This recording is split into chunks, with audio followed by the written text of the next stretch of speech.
하나님 아버지의 말씀 함께 읽고 말씀을 나눕니다. 말씀은 마태복음 12장 1절서부터 21절까지의 말씀입니다.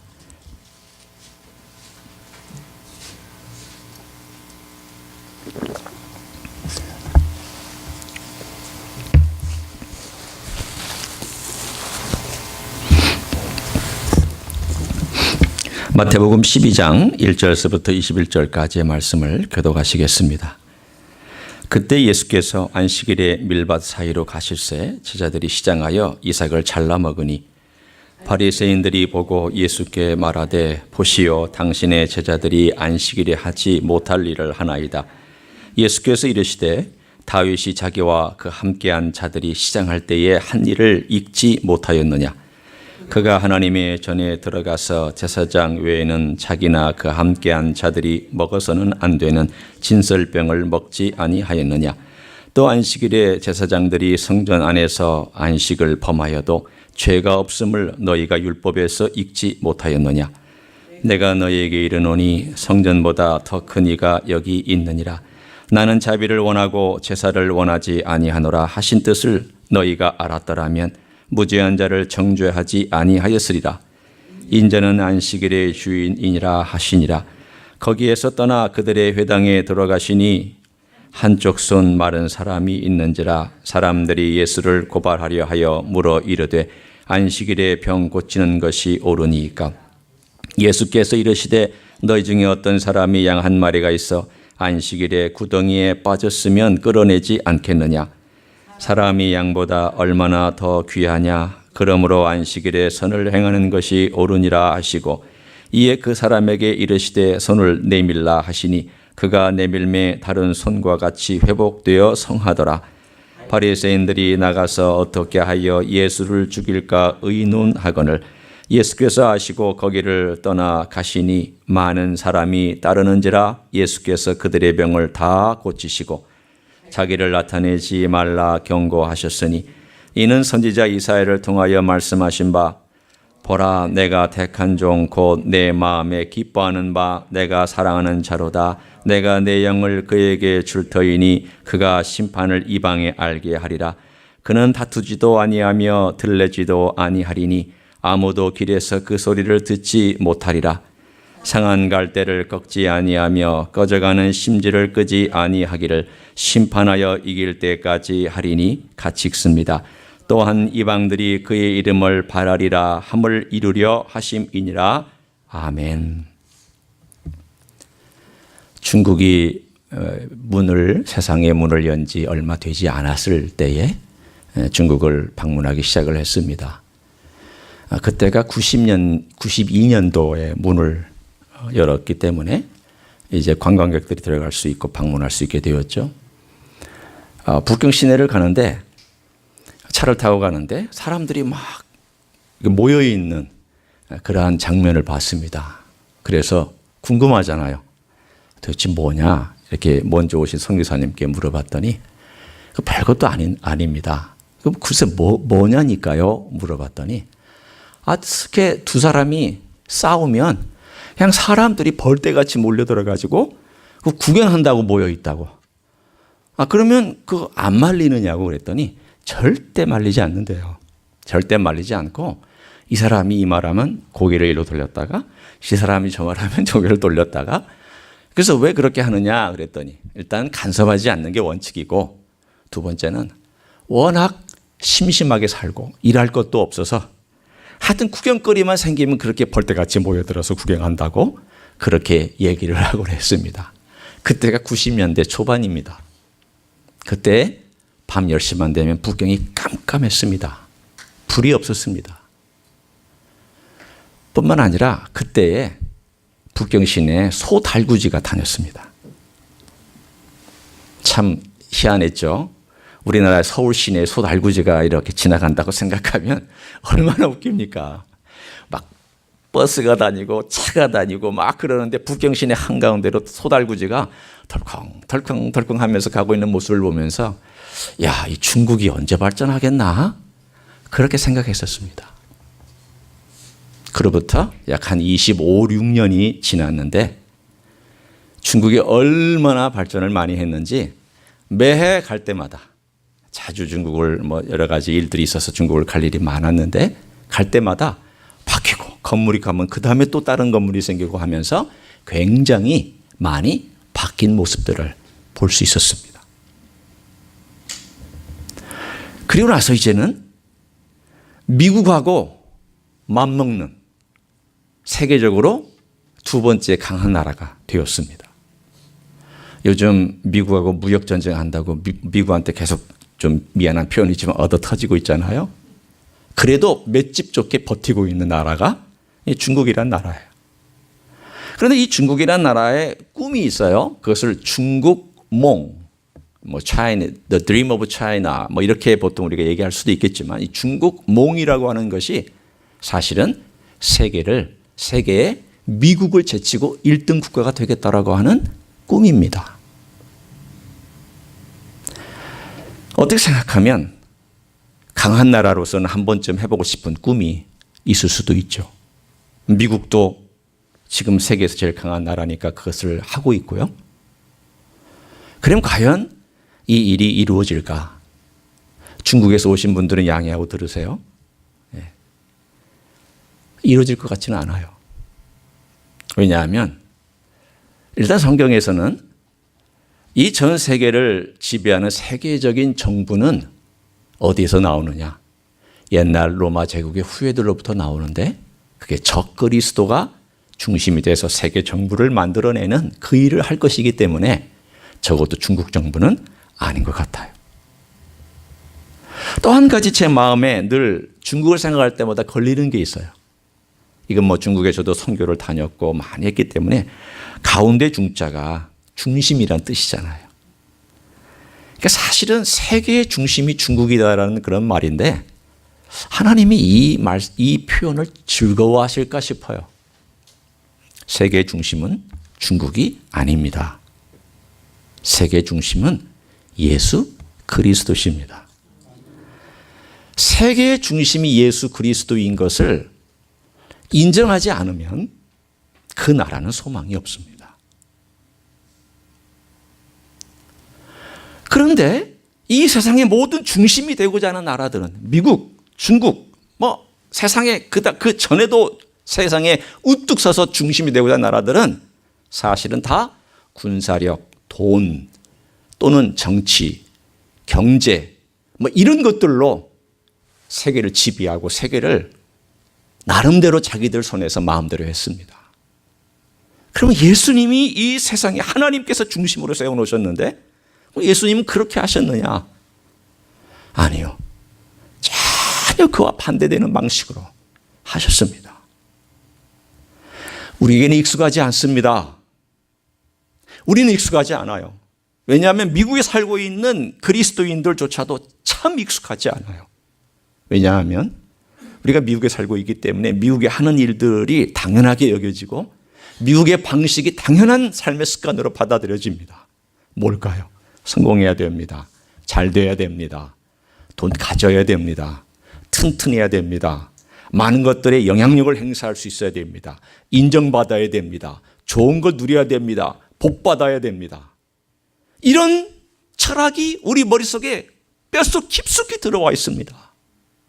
약하고 병들고 초라하고 세컨더리가 되고 또는 남들이 무시당하고 능력이 없고 그리고 장애를 가졌거나 혹은 뭔가 문제가 있어서 자기 자신을 드러내지 못하는 그런 사람들이 있다면 뭐가 좀 문제가 있어. 하나님 복을 못 받아서 그런 거야. 저 사람은 왜 저렇게 지질이 궁상일까? 우리는 자기도 모르게 말은 안 해도 속으로 그런 생각을 할 때가 있어요. 여러분, 주님은 어떻게 하실까요? 주님께서 이 세상의 중심이 되신 그 방식은 어떤 것일까요? 오늘 우리가 읽은 12장 21절까지의 내용 가운데 그대로 나와 있습니다. 언뜻 보기에 12장은 안식일의 이슈예요. 그러나 이 안식일의 이슈 뒤에 숨어있는 가장 핵심되는 메시지가 뭐냐? 예수님께서 어떻게 세상의 중심이 되셨느냐에 대한 이야기예요. 어떻게 하나님께서는 이런 분을 세상이 볼 때는 받아들이기 어렵고 우리가 미국에 있는 삶의 원칙을 가지고는 이런 분이 어떻게 세상의 중심이 됐느냐고 고개를 절레절레 흔들 만한 그런 이야기가 오늘 본문 가운데 있습니다. 자, 이제 우리가 이 이야기로 들어가기 전에 먼저 안식일의 이슈를 좀 다뤄보려고 합니다. 왜냐하면 결국은 그 문제를 다룰 것이기 때문입니다. 어느 날 제자들이 배가 몹시 고팠습니다. 밀을 비벼서 불어가지고 입에 넣어서 먹었어요. 처음에는 땄겠죠. 그 다음에 비볐겠죠. 껍질을 없애야 되니까. 그리고는 껍질 없앤 다음에 껍질이 손에 묻어 있으니까 날아가도록 하고 불었겠죠. 그 모습을 보고 있었던 바리새인들이 안식을 어겼다고 고발장을 쓰기 시작했습니다. 이 바리새인들은요, 안식일을 지키는 법만 39가지가 되었습니다. 어떻게 하면 안식일을 잘 지킬 수 있을까? 그 중에 한 가지가 이삭 베어서 먹지 말라는 겁니다. 왜냐하면 딴 것은 수확이에요. 리핑이에요.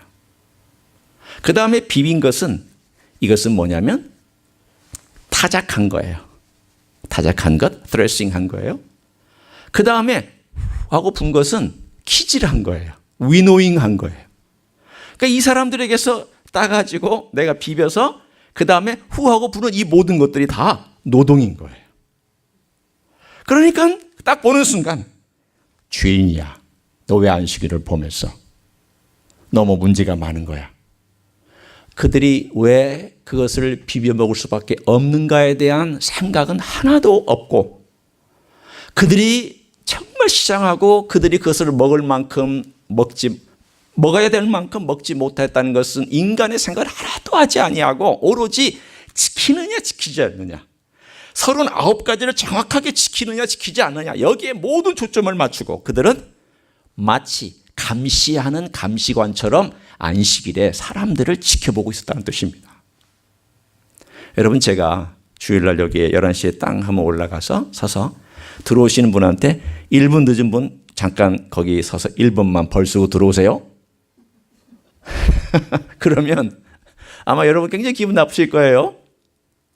그리고 1분마다 10불씩 벌금이 있습니다. 그럼 우리 교회가 조금 돈이 더 많아지긴 하겠죠.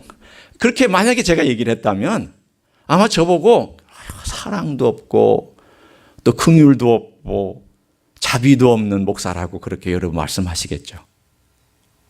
제가 시간을 안 지켜도 된다는 그런 말은 아니에요. 잘 지키셔야 돼요. 그러나 지금 바리새인들이 안식일에 대해서 했던 행위는 그와 비슷하다는 것입니다. 그런데 이것이 목사 혼자 했으면 목사가 아무래도 딸리죠. 리더십 전체가 다 달려들어서 그렇게 했다는 거예요. 그리고 사람들도 그렇게 얘기를 했습니다. 너 안식일 어기면 안 돼. 너 이거 하면 안 돼. 하면 안 돼. 하면 안 돼. 하면 안 돼. 하면 안 돼라고 한 수많은 항목들을 만들어내니까 사람들은 하나님을 만나러 가는 것이 아니라 내가 사람들에게 말을 듣지 않기 위해서 가는 거예요. 내가 안식일을 안 지키면 사람들이 너 불법자야. 너 나쁜 놈이야. 하나님을 경외하지 않는 사람이야. 라고 하는 이러한 평가를 받기 때문에 그런 평가가 듣기 싫어서 가는 거예요. 안식일을 지키는 거예요. 자, 여러분 같으면 어떤 것 같아요? 내가 주일날 교회 안 가면 벌 받을 것 같아서 교회 가고 내가 주일날 교회 안 가면은 뭔가 문제가 터질 것 같아서 교회 가고 내가 만약에 교회 오는 것이 좀 긍정적인 표현으로 말하면 내가 복을 받아야 되는데 주일날 가야만 복을 받기 때문에 교회에 온다라고 한다면 여러분 교회 오는 게 즐거울까요? 즐겁지 않죠. 여러분 종교는 그럴지 몰라도 우리 주님은 우리를 그렇게 불러주신 적이 없어요. 꼭 여기 와야만 하고 꼭 이렇게 해야만 하고 그것이 문제가 아니라는 것을 오늘 말씀해 주시는데 주님께서 오늘 몇 가지 예를 들어주시고 계세요. 3가지 예를 먼저 들어주시는데 간단하게 설명합니다. 첫째는요. 다 다윗의 예를 들어주셨어요. 다윗이 사울에게 쫓겨서 도망갈 때 자기의 부하 몇 사람, 소년 몇 사람을 데리고 정신없이 가면서 그 당시에 대제사장이 있었던 실로의 아비아달에게로 도망갔다가 거기서 아무 먹을 것이 없어서 내가 지금 먹을 것이 없습니다. 우리 다 지금 힘이 듭니다. 도망갔다는 말은 하지 아니하고 그러나 아비아달은 눈치를 챘어요. 이 사람이 지금 사울로부터 도망가고 있다는 것을 은연중에 눈치를 챘어요. 그리고 그 제사장들만 먹을 수밖에 없었던 일날 떡을 물리도록 되어 있고요. 새 떡을 갖다 놓도록 되어 있는 12덩이. 이 진설병상에 12지파를 상징해서 12덩이를 만들어 놓고 그것을 안식일날 새 떡으로 갖다 놓고 오래된 떡은 물려나도록 되어 있었습니다. 그건 누가 먹느냐? 성소에 있는 제사장들이 먹어야 했습니다. 일반 사람들은 먹도록 되어 있지 않았습니다. 그런데 그 떡을 다윗과 그 소년들에게 줬습니다. 자, 그러면 여러분이 생각할 때 법을 지킨 겁니까? 안 지킨 겁니까? 안 지킨 거죠. 쓰여져 있는 법은 안 지킨 거예요. 그러나 이 사람의 진정한 내면으로서 이거보다 더 위에 있는 법은 어떻습니까? 그 위에 있는 법이 무엇이었는데요? 생명을 사랑하는 하나님의 자비를 실천한 거예요. 생명을 사랑한 하나님의 자비를 이 아비아달이 실천한 거예요. 여러분, 우리는 눈에 있는 것 그리고 보여지는 것 이것만 가지고 잣대를 들이대서 너 거룩하지 않아. 너는 이렇게 해서 불법의 사람이야. 하나님이 그렇게 우리에게 법을 주시지 않았어요. 사실은 율법조차도 먼저 생명이 먼저다라는 거예요. 살리는 일이 먼저다라는 거예요. 근데 심지어 한번 보세요.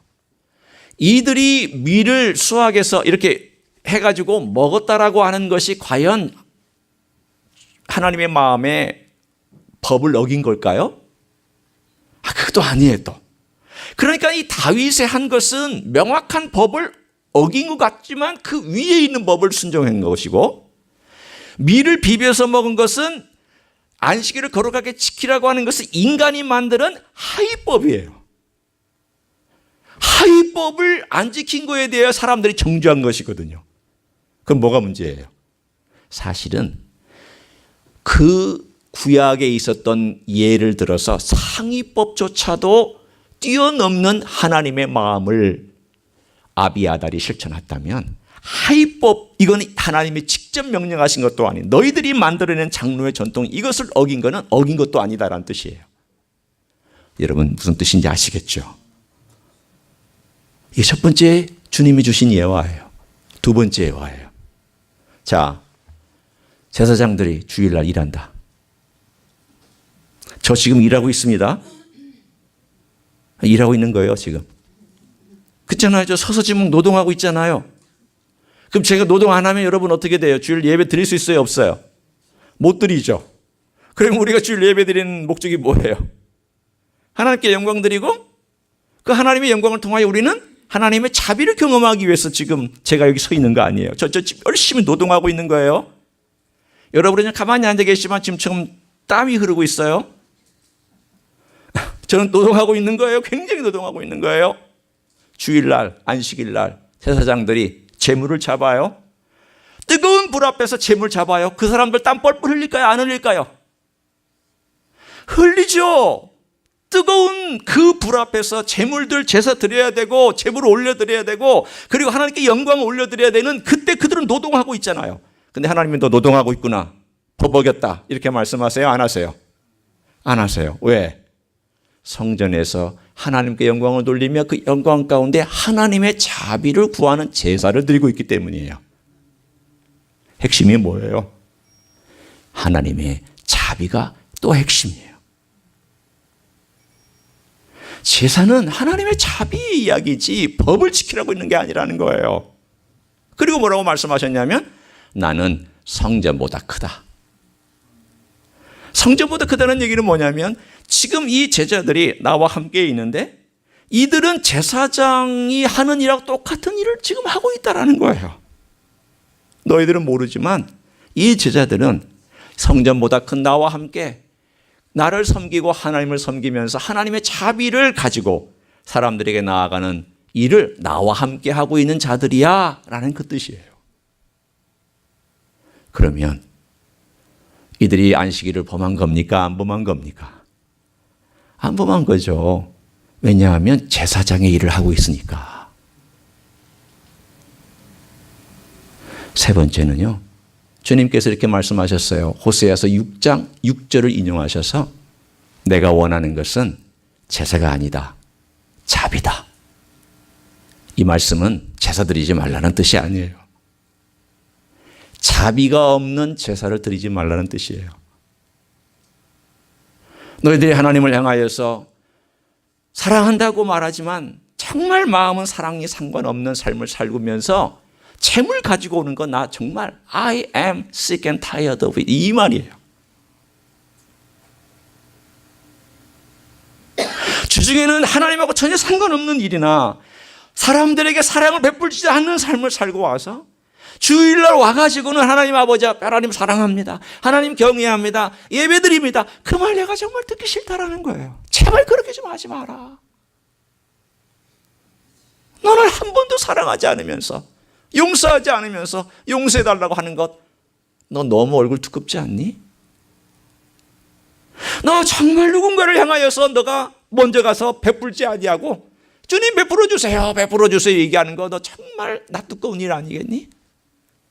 그 얘기예요. 바리새인들 지금 얘기하는 겁니다.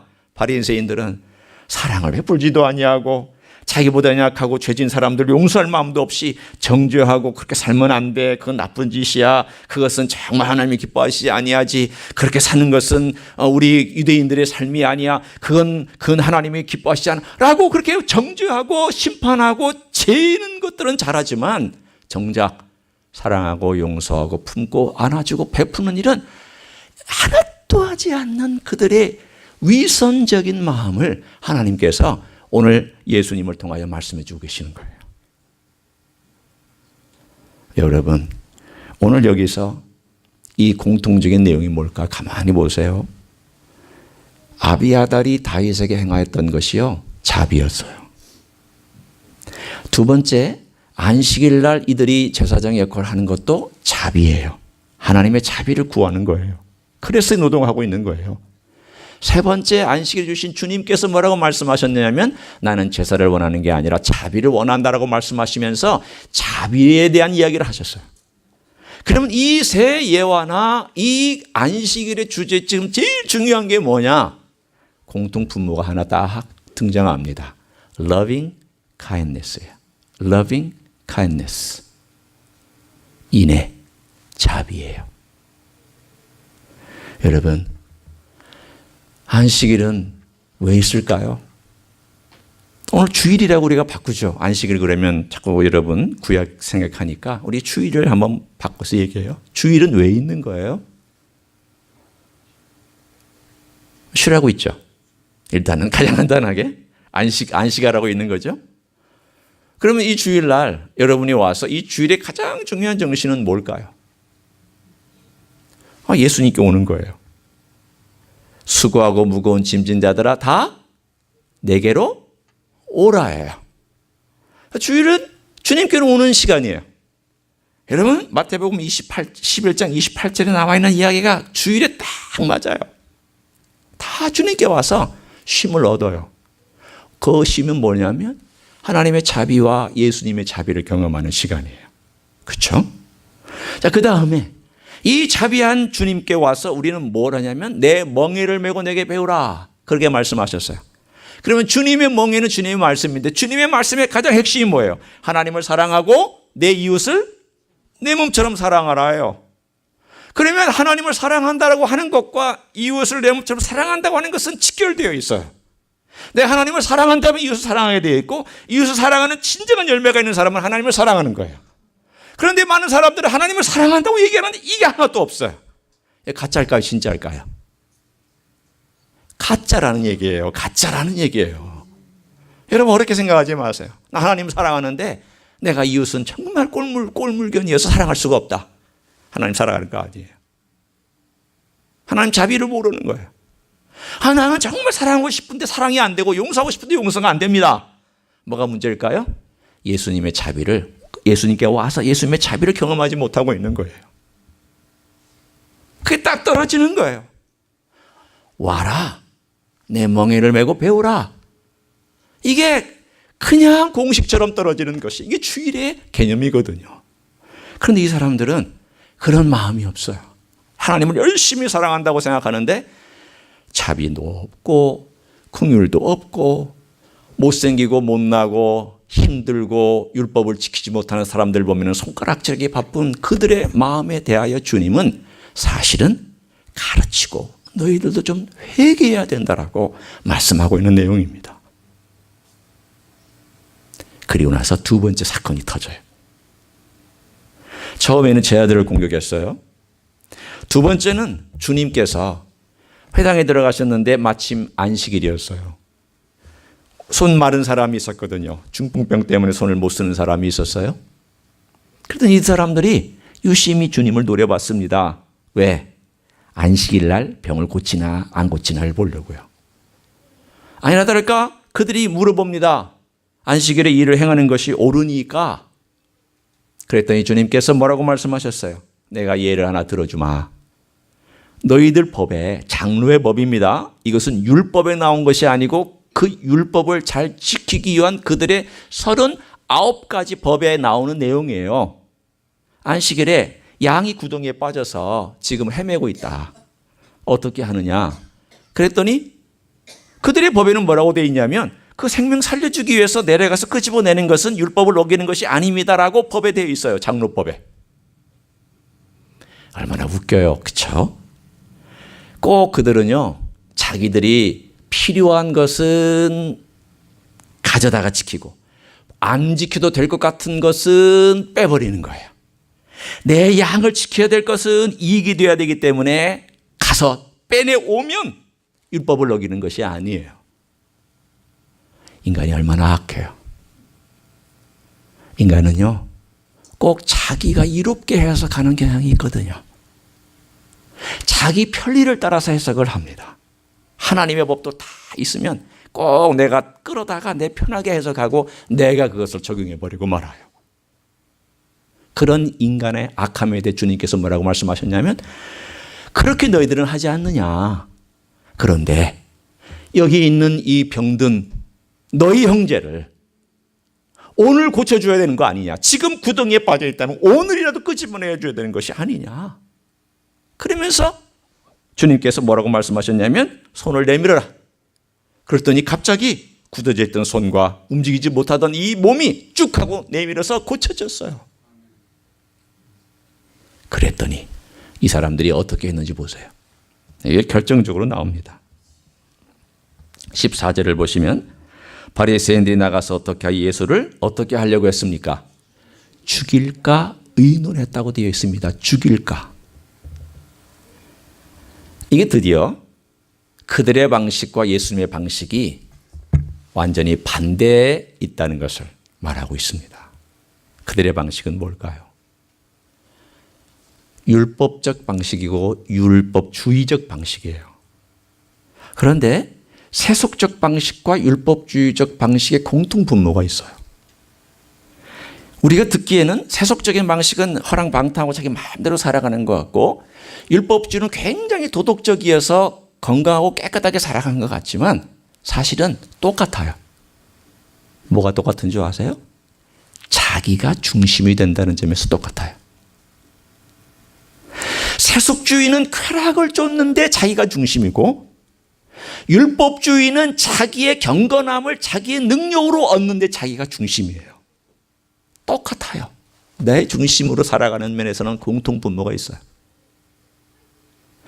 아마 세속주의자는 율법주의자 얘기할 거예요. 너는 그렇게 융통성도 없느냐고. 그러나 그 융통성이라는 것도 다 자기가 만들어낸 융통성이에요. 율법주의자는 어떻게 세속주의자를 욕할까요? 너는 그렇게 허랑방탕하고 너는 네 마음대로 살아가느냐? 그런데 율법주의는 누가 또 만들어낸 것일까요? 내가 만들어내고 내가 지켜가는 거예요. 주님은 이게 아닙니다. 율법주의나 경건주의도 아니에요. 영성주의도 아니에요. 세속주의와 쾌락주의도 아니에요. 성공주의도 아니고 번영도 아니에요. 이건 다 내 중심이에요. 오늘 주님께서 어떻게 이것과 반대되는 쪽에 서 계신지를 여러분이 그 다음 본문을 보면서 정말 깊숙이 느끼셔야 될 필요가 있습니다. 한번 보세요. 주님께서 물러나셨어요. 그리고 병을 고치신 다음에 16절에 자기를 나타내지 말라고 경고하셨어요. 그리고 나서 유명한 이사야 선지자 42장을 우리들에게 인용하여 말씀하는 내용이 등장합니다. 어떤 말씀인가 한번 제가 읽습니다. 18절. 보라, 내가 택한 종 곧 내 마음에 기뻐하는 바 내가 사랑하는 자로다. 내가 내 영을 그에게 줄 터이니 그가 심판을 이방에 알게 하리라. 내가 한 절 한 절 읽으면서 간단하게 설명하고 그리고 이것을 적용하고 마치려고 합니다. 오늘 하나님께서 사랑하는 종을 선택하셨어요. 이 선택은 영원 전부터 선택하신 선택이에요. 그리고 내가 기뻐하는 바고 사랑하는 그런 아들이에요. 얼마나 사랑하는지 하나님 아버지가 다 자기 것을 줘도 아깝지 않은 아들이에요. 왜? 아버지 마음을 너무 잘 알고 아버지를 기쁘게 해주기 때문에 아깝지도 않아요. 다 줄 수 있어요. 내가 가진 건 다 네 거야. 마음대로 해도 돼. 왜? 아버지 뜻을 아니까. 그래서 너무 기뻐서 그가 심판을 이방에 알게 한다고 고백하고 있는 거예요. 그의 어떤 일이 이루어질 것을 예언하고 있어요. 여기서 심판은 공의예요. justice예요. 그는 이 땅에 정의를 가져오고 공의를 가져올 것이다. 세상은 돈과 권세와 권력과 능력과 재주와 자기의 가지고 있는 노력을 가지고 공의를 가져와요. 미국도 군사의 힘으로 공의를 가져와요. 중국도 군사의 힘으로 공의를 가져오려고 그래요. 자기가 공평하다고 얘기하고 자기 기준대로 하려고 해요. 인간도 자기 기준대로 하려고 해요. 그런데 예수님이 어떻게 하시는지를 보세요. 예수님의 성육신의 비밀입니다. 자, 19절을 봅니다. 예수님의 성육신이 어떻게 나타났는지를 한번 보세요. 그는 다투지도 아니하며 들레지도 아니하리니 아무도 길에서 그 소리를 듣지 못하리라. 뭡니까 이게? 뭘 상징하고 있는 내용입니까? 그는 조용히 일하실 것이다. 그분은 부드럽게 일하실 것이다. 그분은 요란하게 들지 아니하신다. 그분은 왕들이나 권세자들이 앞에서 빵빠르르 울리면서 왕이 납신다 그런 거 안 하실 것이다. 그는 그냥 우리 사이에 있으면 너무나 우리하고 똑같아서 못 알아본다. 여러분, 예수님이 여기 계시면 여러분 못 알아볼 정도예요. 부활하신 예수님 말씀하는 게 아니라 처음 성육신으로 오셨던 초림한 예수님이 우리 가운데 머무셨다면, 만약에 한국 사람으로 오셨다면, 그 시대의 한국 사람으로 오셨다면 우리 마을에 가만히 계셔도 저분이 정말 메시아인가 몰랐다는 뜻이에요. 너무 조용하고 너무 부드럽고 너무 그냥 일반 사람 같고 너무 평범하고 너무 우리하고 그냥 똑같이 생기셔서 아무도 저분이 위대해? 아이고, 저분이 위대하면 나도 더 위대하지. 저분이 메시아야? 그러면 나도 메시아야. 그렇게 농담으로 할 수 있을 만큼 오늘 주님께서 행하셨던 이 내용은 나는 마음이 온유하고 겸손하니 라고 하는 그분의 성품을 그대로 드러내주고 있는 거예요. 세상하고 너무 다르지 않아요? 세상은 이렇게 안 해요. 세상이 겸손하면 무시당한다고 생각하니까 누구든지 자기 권리를 주장하잖아요. 온유하면 나를 무시하고 내 권리를 뺏어간다고 생각하니까 나도 강하게 나가려고 하잖아요. 그게 세상의 원리고 우리 인간의 원리인데 주님은 반대로 행하시는 거예요. 온유하고 겸손하게 아버지의 뜻에 순종하고 자기 자신이 이 땅에 인간의 몸을 입고 내려오셔서 일반 사람들과 어울려서 계실 때는 아무도 메시아인 줄 모르는 그냥 평범한 차림의 모습과 얼굴을 가지신 그러한 예수님의 그 성육신의 비밀을 오늘 이렇게 담고 있는 거예요. 온유와 겸손을 이렇게 표현하고 있어요. 그 다음 20절을 보세요. 상한 갈대를 꺾지 아니하며 꺼져가는 심지를 끄지 아니하기를. 여러분, 여기가 이것이 바로 앞에 나와 있는 자비의 내용이에요. 주님께서 안식일의 정신이 뭐라고 말씀하셨죠? 자비라고 말씀하셨어요. 그런데 그 자비를 어떻게 설명하고 계시냐면 그분이 생애를 통하여 상한 갈대 꺾지 아니하고 꺼져가는 심지 끄지 아니한다. 자, 우리가 한번 생각해 봅니다. 여러분, 갈대 보신 적 있으세요? 여기 갈대가 없어서 제가 설명하지는 못하죠. 갈대 아시죠? 갈대, 가을에 갈대 어떻게 돼요? 바람이 불면 이리 갔다 저리 갔다 그래요. 그런데 이 갈대가 이리 갔다 저리 갔다 하다가 꺾이는 갈대가 있어요. 뚝 하고 이렇게 툭 하고 고개가 툭 숙여지는 갈대가 있어요. 그 갈대는 어떤 갈대예요? 중간에 뭔가 상했어요. 약해졌거나 곰팡이가 서려가지고 중간에 뚝 하고 뚝 떨어져요. 고개를 뚝 떨어뜨리는 거예요. 자, 어떤 사람이 왔어요. 이 갈대를 다시 세우기 위해서 거기다 스카치 테이프를 붙이고 거기다가 개가 가지고 있는 DNA를 뽑아가지고 생명을 연장하기 위해서 DNA를 복식한 이렇게 복제한 다음에 거기다가 DNA 주소를 놓고 내 이 상한 갈대를 살려버리라. 그래가지고 이 상한 갈대를 위해서 수천만 원의 돈을 써가지고 그 상한 갈대 DNA를 다시 그 원래 건강한 DNA를 집어넣어가지고 상한 갈대를 똑바로 세우는 그런 사람이 있을까요? 없을까요? 있을까요? 없을까요? 없어요. 상한 갈대는 어떻게 해요? 버리죠. 놔둬요. 버리지도 않아요. 그냥 놔둬버리는 거예요. 가치가 없으니까. 가치가 없으니까 버리는 거예요. 그냥 놔둬버리는 거예요. 놔둬버리는 건 버리는 거와 똑같아요. 자, 꺼져가는 심지 한번 생각해 봅니다. 여러분, 심지예요. 등이 아니고. 자, 심지가 있어요. 여기 이렇게 이제 등이 있는데 보통 등이 이렇게 있으면 여기다 기름을 넣고요. 심지를 이렇게 올려놔요. 그럼 심지에다 불을 붙이면 이 심지가 이렇게 타면서 기름을 뽑아 올려서 그 등불이 이렇게 하잖아요. 여러분, 조선시대 안 살아보셨죠? 옛날 호롱불 모르시죠? 아세요? 그럼요, 아시죠. 어른들은 아시죠. 제가 지금 우리 모르시는 우리 샤나강 집사님한테 얘기한 걸 모르실 것 같아서 한 번도 못 봤죠, 직접.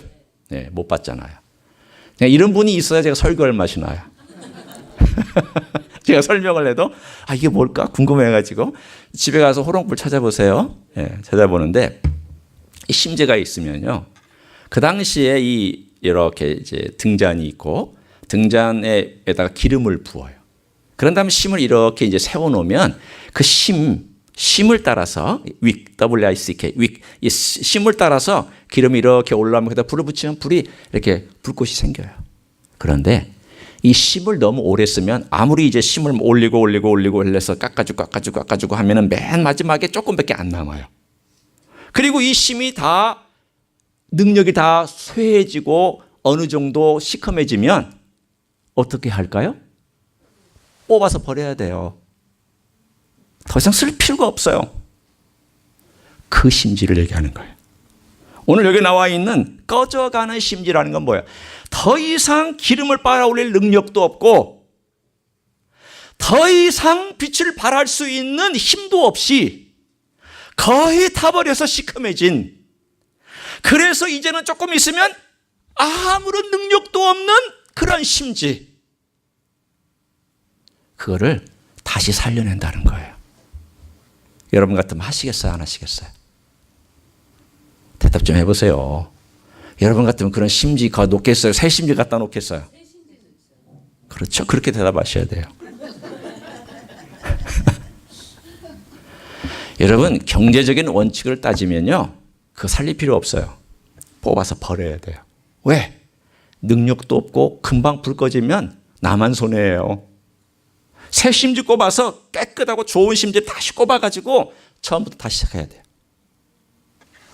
근데 예수님 방식은 왜 이래요? 꺾여져 있는 것을 다시 올리셔가지고 그거를 위해서 또 세워주시고, 짧게 남고 불타서 거의 시커매진 심지를 주님께서는 생명을 살려주셔서 또 하게 해주신단 말이에요. 경제적으로 보면 말도 안 되고, 이윤으로 볼 때도 말도 안 되고, 인간적인 상식으로 볼 때도 말도 안 되고, 이 세상의 원리를 봐도 말도 안 돼요.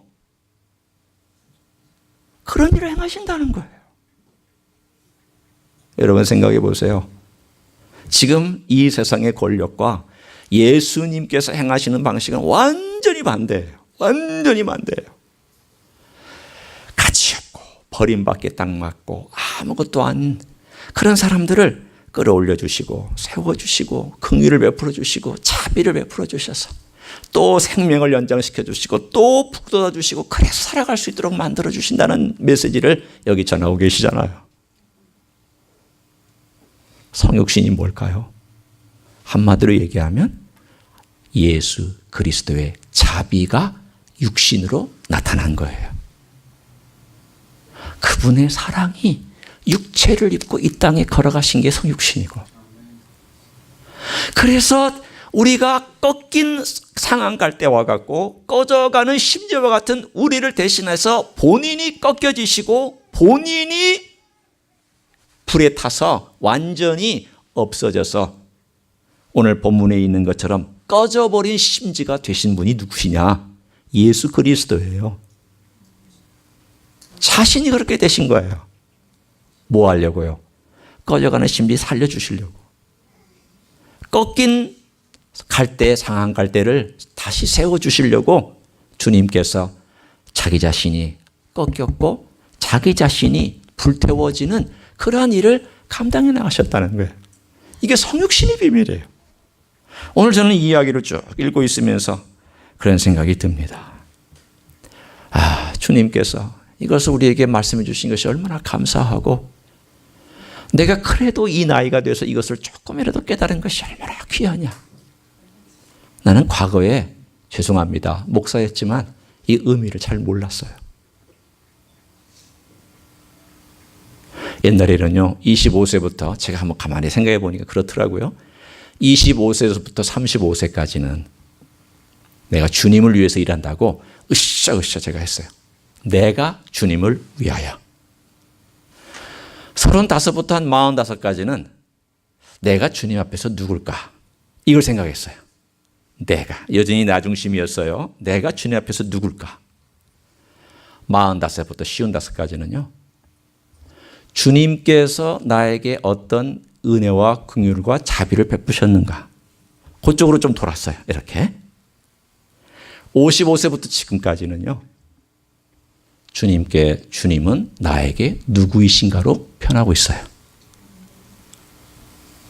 그 차이점 아시겠어요? 제가 45부터 55까지는 하나님의 은혜가 뭔가, 나에게 어떤 긍휼을 베풀어 주셨는가, 내가 어떤 자비를 경험했는가. 주님이 그렇게 대주셨구나. 그런데 그 다음부터는 주님의 자비가 중요한 게 아니에요. 오해하지 말고 잘 들으셔야 돼요. 오해하시면 안 돼요. 주님의 자비나 은혜나 주님의 선물이나 축복보다 더 중요한 게 뭐냐면 주님 자신이라는 것을 깨달았어요. 주님 그분이라는 것을 깨달은 거예요.